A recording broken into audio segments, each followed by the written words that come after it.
आप देख रहे हैं डार्क फाइल्स। तो चलिए बढ़ते हैं आज की इस कहानी की ओर।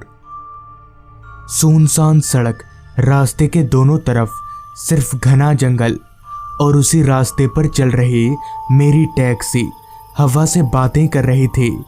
रात काफ़ी हो चुकी थी और रास्ते पर कोई नज़र नहीं आ रहा था, ना तो कोई गाड़ी और ना ही कोई स्ट्रीट लाइट। जहाँ तक नज़र जा रही थी सिर्फ जंगल और पतली रोड ही दिखाई पड़ रही थी।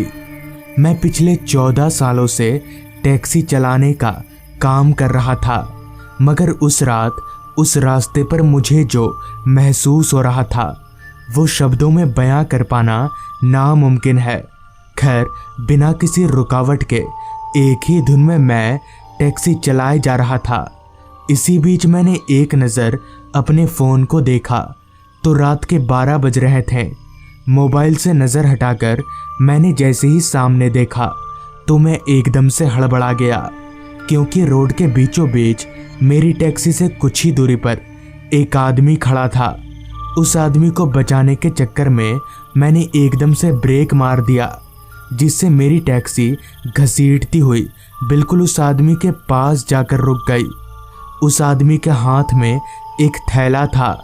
उस आदमी के हाव भाव से वो कुछ परेशान लग रहा था। इससे पहले कि मैं कुछ बोलता वो खुद चलकर मेरे पास आया और बोला, भाई साहब, आप जरा मुझे आगे तक छोड़ देंगे? इस पर मैंने बोला, ठीक है, मगर अचानक गाड़ी के सामने आना ठीक नहीं है। अगर आपको लग जाती तो? मुझे लगा बेचारे को लिफ्ट दे देना चाहिए, यहाँ कहाँ भटकेगा। यही सोचकर मैंने उस आदमी को लिफ्ट दे दिया और वापस से आगे बढ़ने लगा। उस आदमी के चेहरे से परेशानी अभी भी झलक रही थी, जिस पर मैंने उस आदमी से कहा, क्या बात है भाई साहब, आप इतना परेशान क्यों हैं और इस रास्ते पर कहाँ जा रहे थे? इस पर उस आदमी ने एक अजीब सा जवाब दिया, बस यूं ही, कहीं नहीं। लेकिन फिर मैंने कुछ नहीं कहा और चुपचाप गाड़ी चलाता रहा। कुछ दूर गाड़ी चलाने के बाद उस आदमी ने कहा, भाई साहब गाड़ी रोकिए, मुझे उतरना है। इस पर मैंने टैक्सी रोकते हुए अगल बगल देखा, मगर आसपास मुझे घने जंगल के अलावा और कुछ भी नहीं दिख रहा था।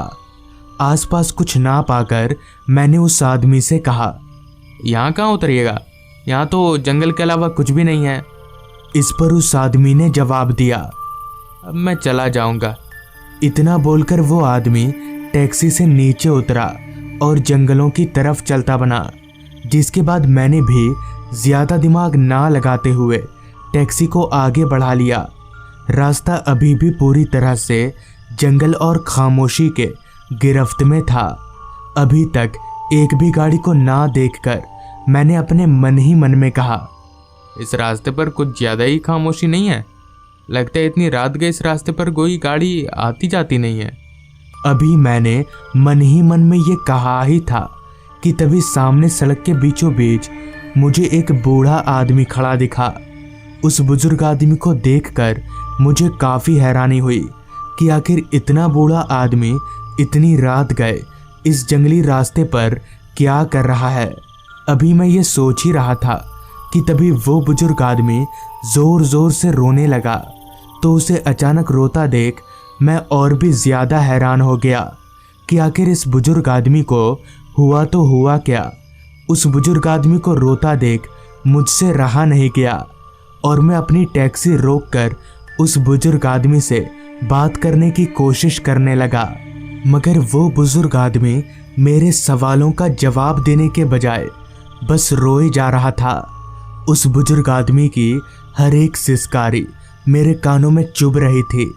लिहाजा मैं टैक्सी से नीचे उतरा और उस बुजुर्ग आदमी की तरफ बढ़ते हुए कहा, क्या हुआ आपको, यहाँ से रो क्यों रहे हैं?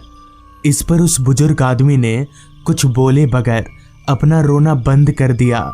मैंने दोबारा पूछा, क्या बात है चाचा, मुझे बताइए तो मैं शायद आपकी कुछ मदद कर सकूं।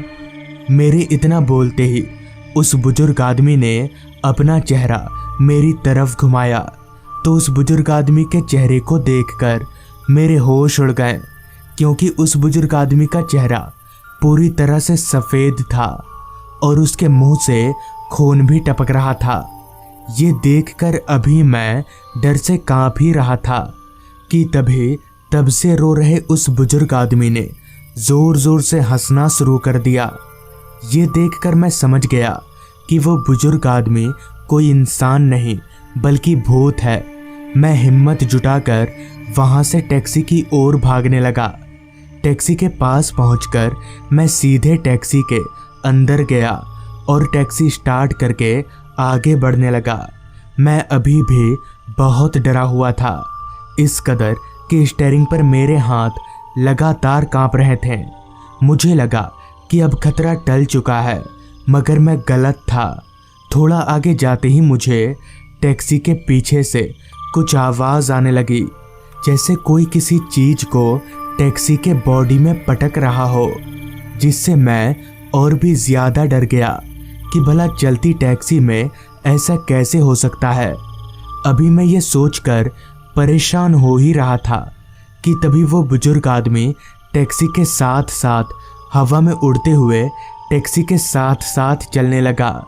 ये देखकर मेरा कांपता शरीर और ज़ोर ज़ोर से कांपने लगा।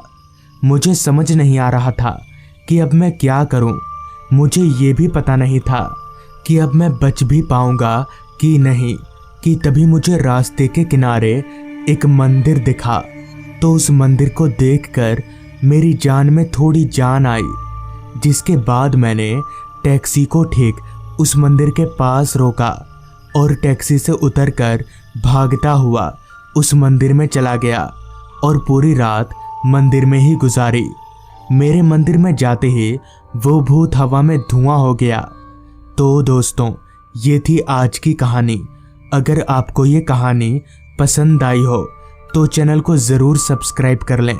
तो मैं आपका दोस्त आर्यन जल्द ही मिलूँगा आपसे ऐसी ही एक कहानी के साथ।